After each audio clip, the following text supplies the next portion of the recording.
Boa noite a todos. Boa noite, boa tarde e bom dia, né? Vai depender do horário que você possa ver esse evangelho, né? Eu e meu filho estamos começando hoje um projeto que é Evangelho no Lar, né? O Evangelho de Jesus. E esse evangelho a gente gostaria de chamar a atenção que esse evangelho pode ser feito com qualquer livro sagrado, independente da sua religião. Se você é católico, evangélico ou protestante, você pode fazer com a sua Bíblia. O importante é você estar conectado com Deus, conectado com Jesus, conectado com o bem. O objetivo desse projeto é a reforma íntima, é a reforma interior do ser. E é nos reformando para melhor que a gente vai conseguir alcançar o reino de Deus, o reino dos céus, muito bem prometido por Jesus. Então, que Jesus abençoe o nosso estudo de hoje e que possa ser bastante proveitoso para nós e para qualquer um que venha assistir. Eu vou ler esse prefácio aqui porque ele é maravilhoso. Eu fiz até uns escritos sobre esse prefácio e pretendo um dia fazer um vídeo sobre ele. Então vamos lá. Prefácio, né, do Evangelho segundo o Espiritismo. O Evangelho segundo o Espiritismo é o Evangelho de Deus, que é Jesus. Ou seja, são os 4 evangelistas, né, que escreveram sobre a vida de Jesus, né? Marcos, Mateus, Lucas e João. Então, esses são os evangelhos, né? E nós vamos ver isso claramente no decorrer. Mas esse prefácio aqui, eu preciso realmente ler esse prefácio, que ele é maravilhoso. Então, vamos lá. Os Espíritos do Senhor, que são as virtudes dos céus, qual imenso exército que se movimenta ao receber as ordens do seu comando, espalham-se por toda a superfície da terra e, semelhantes às estrelas cadentes, vêm iluminar os caminhos e abrir os olhos aos cegos. Eu vos digo em verdade, que são chegados os tempos em que todas as coisas hão de ser restabelecidas no seu verdadeiro sentido, para dissipar as trevas, confundir os orgulhosos e glorificar os justos. As grandes vozes do céu ressoam como o som de trombetas, e o cântico dos anjos se lhes associam. Nós vos convidamos, a vós, homens, para o divino concerto. Tomai da lira, fazei uníssono as vossas vozes, e que, no hino sagrado, eles se estendam e repercutam de um extremo a outro do universo. Homens, irmãos, a quem amamos, aqui estamos juntos de vós, amai-vos também uns aos outros, e dizei, do fundo do coração, fazendo a vontade do Pai, que está no céu, Senhor, Senhor, e podereis entrar no reino dos céus. Espírito de verdade. Então, gente, esse prefácio, ele é muito profundo, é muito lindo, é maravilhoso esse prefácio. E eu recomendo que cada um possa ler ele, possa parar esse vídeo e ler esse prefácio. Ou se quiser, né, se for espírita e tiver o livro dos espíritos, pegue esse prefácio e leia e medite sobre ele, porque, sinceramente, é como se fosse Jesus falando. Observa essas palavras, essas frases. É maravilhoso esse prefácio. Então, esse é o início do Evangelho. Que Jesus nos abençoe. Nós vamos fazer a primeira parte agora, né? Primeiro capítulo. Eu não vim destruir a lei. Deixa eu chegar aqui. Primeiro capítulo, eu não vim destruir a lei. Isso aí o que? São palavras de Jesus, né? Escrita pelos evangelistas, né? Eu costumo dizer que os evangelistas, eles escreveram a biografia de Jesus, né? Evangelho, né? O Evangelho de Deus. Eu gosto de chamar Evangelho de Deus porque Evangelho, a raiz etimológica de Evangelho, Evangelium, que é a mesma coisa de Boa Nova, que é a mesma coisa de Boa Notícia, né? Então, a boa notícia de Deus é Jesus. Então, pode ler. Não penseis que vim destruir a lei, ou os profetas. Eu não vim destruí-los, mas lhes dar cumprimento. Porque eu vos digo em verdade, que o céu e a terra não passarão antes, que tudo o que está na lei seja cumprido perfeitamente, até um único jota e um único ponto, ou um único iota e um único ponto. Isso, exatamente. Então, é maravilhoso isso aí, né? Porque é importante a gente saber, né, e é importante estudar. Estudar não somente a nossa religião, mas estudar as religiões dos outros, né? Principalmente os livros principais das religiões dos outros, né? Ouvir as religiões dos outros, né? Aprender sobre o budismo, sobre o hinduísmo, né? As religiões asiáticas, né? Que são... O budismo é uma religião irmã do cristianismo, pelo menos deveria ser. Exatamente. Então, o Espiritismo, ele nos revela que a mensagem de Jesus, ela veio muito antes com os profetas. Mas para nós ocidentais, a gente imagina que os profetas sejam só os profetas bíblicos. Não, não é isso. Deus e Jesus não iriam deixar as outras nações sem profetas. Então, os grandes nomes, os grandes avatares das outras religiões também são profetas. Então, a gente precisa reconhecer isso. Assim como Sócrates é um profeta, né, que vem revelar filosofia, cientistas que trazem curas para doenças devastadoras são profetas, pesquisadores que dedicam sua vida, né, à busca da cura de doença são profetas. Profetas em tudo. Então a gente precisa ampliar a nossa visão. Não é só profeta religioso, profeta também da ciência, do bem, do cuidado com a natureza, do cuidado com a humanidade, do cuidado com os animais, né? Profeta da filosofia, Sócrates para nós, Confúcio para os chineses, e assim por diante. Então é preciso a gente entender isso. Então, todas essas mensagens, todos esses mensageiros que trazem a mensagem do bem, do amor e da paz, e que ajudam com que a população se afaste da violência, se afaste da guerra, todos esses são profetas que vêm trazer a mensagem de Deus, que são coordenados pela espiritualidade superior, que nós reconhecemos pelo nome de Jesus, e que outras religiões podem reconhecer por outro nome, não tem problema nenhum. O que é necessário é pensar no bem, no amor e na paz, e nos afastar da violência, da agressividade, nos afastar de tudo que é ruim, de tudo que é distante do amor, nos afastar da guerra. Isso é que é importante. Então, Jesus disse que ele não veio destruir a lei. Então, a discussão é essa. Por que Jesus não veio destruir a lei? Porque esses profetas que anunciaram Jesus também tiveram outros profetas em outros países também que vieram trazer a boa nova, a boa notícia. É isso, filho. Pode continuar. Quer fazer comentário?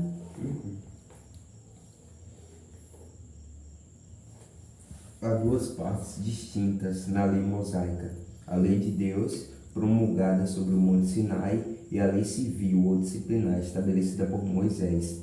Uma é invariável à outra, apropriada aos costumes e ao caráter do povo, se modifica com o tempo. Pronto, isso é importante também. Na sociedade, na evolução da sociedade, vai mudando a interpretação das palavras que o Cristo veio trazer, né? Exatamente. Então, isso é importante. A gente pode transmigrar, né, ou migrar esse ensinamento para outras religiões. As outras religiões, né, fora do nosso ciclo religioso, elas também podem se atentar a isso. Saber que em tempos passados, né, há 2.000 anos atrás, há 3.000 anos atrás, 4.000, 5.000 anos atrás, a depender do país, até em menos tempo, ou a depender da cultura, existem os sacerdotes, aqueles que trazem as leis religiosas, que eles têm que misturar, junto com as leis proféticas, as leis civis, porque o povo é tão rebelde que precisa que exista uma autoridade que tem que ser apoiada em Deus. Então Moisés disse que tudo era lei de Deus, porque o povo era muito bruto. Se não dissesse que era lei de Deus, o povo não ia aceitar. E outra coisa, o conceito de Deus era de um Deus punitivo, que hoje em dia, na maioria das populações do mundo, a gente não precisa mais ter esse conceito de Deus punitivo. Foi necessário para aquela população bárbara da época. Exatamente. E se tivesse uma ameaça acima de todos, tipo, que não fosse um rei, que não fosse um soldado, um general, mas sim Deus, entendeu? Que depois que você morrer, você vai para o inferno e queimar lá eternamente. Exatamente. É uma ameaça muito maior do que se poderia ter. Uma ameaça de ir para o inferno, queimar infinitamente. Um Deus que era associado aos desastres naturais, né? Porque desastres naturais hoje em dia a gente sabe que é ciência, né? São placas tectônicas, vulcões, né?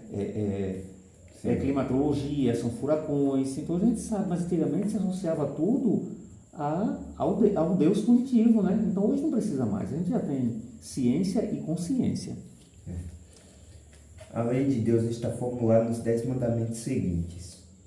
Primeiro, eu sou o Senhor, vosso Deus, o que vos tirei do Egito, da casa de servidão. Não tereis outros deuses estrangeiros diante de mim. Não fareis imagem talhada, nem nenhuma figura de tudo o que está no alto no céu, e embaixo sobre a terra, nem de tudo o que está nas águas sobre a terra. Não os adoreis, nem lhes prestareis culto soberano.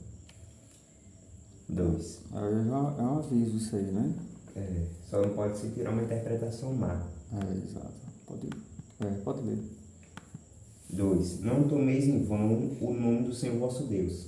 Tipo, prometer coisa. É tanto que quando a gente é criança se fala de que não pode prometer coisa em nome de Deus, né, pai? Lembra disso? Sim. 3. Lembrai-vos de sacrificar o dia de sábado. Tudo isso pode ser interpretado, né? É mais um dia figurativo, né? Exato. É igual os muçulmanos têm o Ramadã. É como se fosse mais figurativo. Isso. 4. Honrai o vosso pai e a vossa mãe, a fim de viverdes longo tempo sobre a terra, que o vosso Senhor Deus vos dará. Tem a passagem lá de Deuterônios, né? Só que eu não vou lembrar agora. Que é essa mesma coisa que uma mulher ela falou, só que ao contrário, dos filhos e alguma coisa lá. Que bom. Exato. Por isso que se tem isso aqui, todo mundo sabe. Agora o que está em Deuterônios ninguém sabe. Então, a mulher ela fala isso. Que os pais também têm que honrar o filho, né? E tem outro lá também, outra coisa. Depois a gente pesquisa, né? Depois pode mencionar no estudo, a gente pode Evangelho. trazer. 5. Não matareis. Isso, né? E o ser humano ainda fazendo guerra, né? Em nome de... Já vai contra a 5ª lei e a 2ª lei. A 2ª é não tomeis o nome do Senhor vosso Deus em vão, que seria para a guerra. E já vai contra a 2ª e a 5ª lei, que é não matareis. Exatamente. Já vai contra... Porque você mata e ainda em nome de Deus. Eu dei um gritinho aqui, gente, mas vou mostrar o que foi. Eu brincando com o meu gatinho aqui, ele me deu uma pegada com a unha. É isso, filho. Então a gente, né, infelizmente a gente está tendo aí o quê?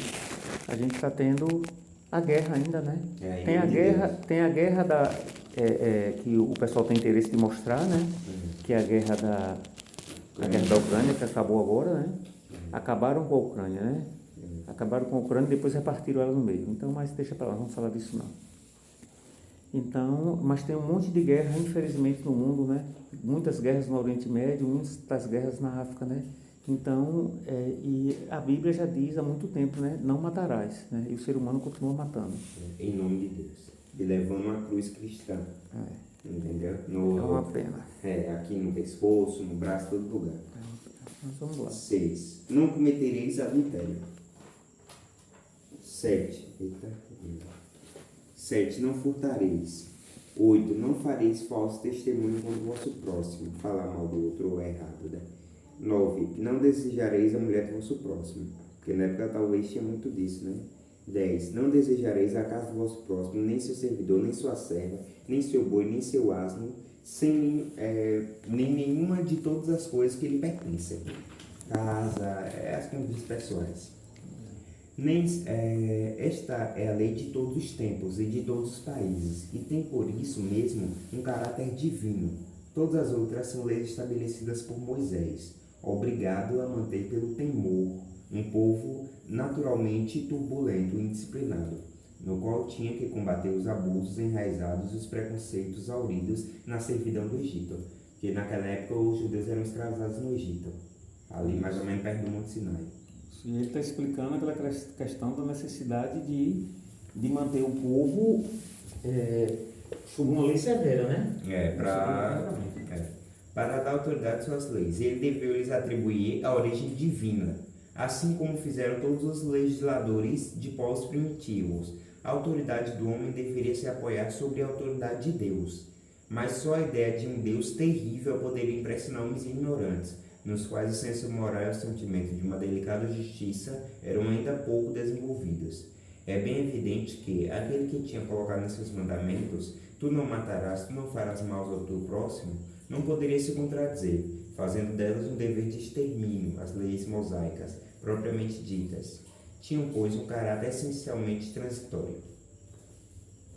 Não leva ao pé da letra isso, né? Porque existem diversas passagens de que eu vi até uma mulher mostrando isso, de que Deus pede, ou Deus deseja de que uma pessoa morra e perca seus bens. Então Deus estaria se contradizendo? Jamais. Entendeu? Tem passagem na Bíblia falando isso. Aí, se não tiver interpretação boa, se levar tudo ao pé da letra, aí asco, né? De ver que Deus está pedindo para a pessoa morrer para tirar a esposa, filho da pessoa, tudo. Aqui uma prova de que não é para levar ao pé da letra. Ó. Não cobicei a casa do vosso próximo, nem seu servo. Né? Hoje em dia ninguém tem servo mais, né? Nem sua serva, nem seu boi, nem seu asno. Imagine se a pessoa está desejando o boi e o asno de alguém. Quem é que tem asno? Hoje em dia todo mundo tem moto, minha gente.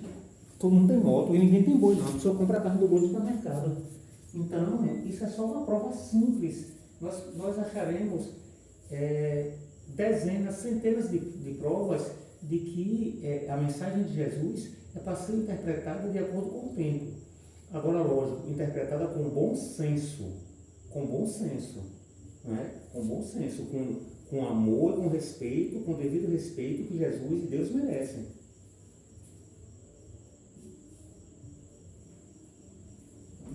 Essa é uma questão, né, interessante, interpretada com bom senso, com respeito que a religião merece, com respeito que Jesus merece. Né? E assim vai, né? Agora, tem coisas que não precisa, tem coisas que a interpretação será ampliada, né? Por exemplo, se você pensar em uma universidade, numa academia, né? Por exemplo, esse não matarás, será que a morte é só a morte física? Também tem a morte espiritual. Amém? Morte espiritual entre aspas, né? Não estou dizendo aqui que o espírito morre, minha gente, pelo amor de Deus. A morte espiritual que eu falo é você perder sua encarnação. Não deixa de ser uma morte que você perdeu. Como eu já vi mesmo uma pessoa da área de educação, né? Não lembro de qual área da educação, mas a pessoa dizendo assim que o professor que não ensina direito o aluno, ele mata milhões de vidas. Né? Ou seja, a responsabilidade dele é grande, tem que ensinar direitinho, com amor, e assim por diante, né? Então as coisas são feitas para serem interpretadas, agora lógico, com amor e com respeito. Pode continuar, filho. É a prece, acabou. Terminou já? Certo. Pai nosso, estais nos céus, santificado seja o vosso nome, em nós o vosso reino, seja feita a vossa vontade, assim na terra como no céu. Pão nosso de cada dia nos dai hoje. Perdoai as nossas ofensas, assim como nós perdoamos a quem nos tem ofendido. Não nos deixais cair em tentação, mas livra-nos de todo e qualquer mal. Amém. Que assim seja. Então nós fazemos nosso agradecimento, né, a Deus, agradecimento a Jesus, agradecemos especialmente a todos aqueles que trabalham no bem. Agradecemos a todos aqueles que trabalham na obra do Cristo, porque a obra de Deus e a obra do Cristo é muito grande e a gente precisa agradecer a todos os trabalhadores do bem. Agradecemos a todos os trabalhadores do plano espiritual que trabalham no bem, no amor do Cristo, no amor de Deus, ajudando o nosso planeta a evoluir, a progredir. E agradecemos a todos aqueles encarnados que trabalham na obra do bem, que fazem todos os trabalhos com amor e pensando em Cristo. E pedimos a proteção de Deus e a proteção de Cristo para os nossos lares. Que assim seja.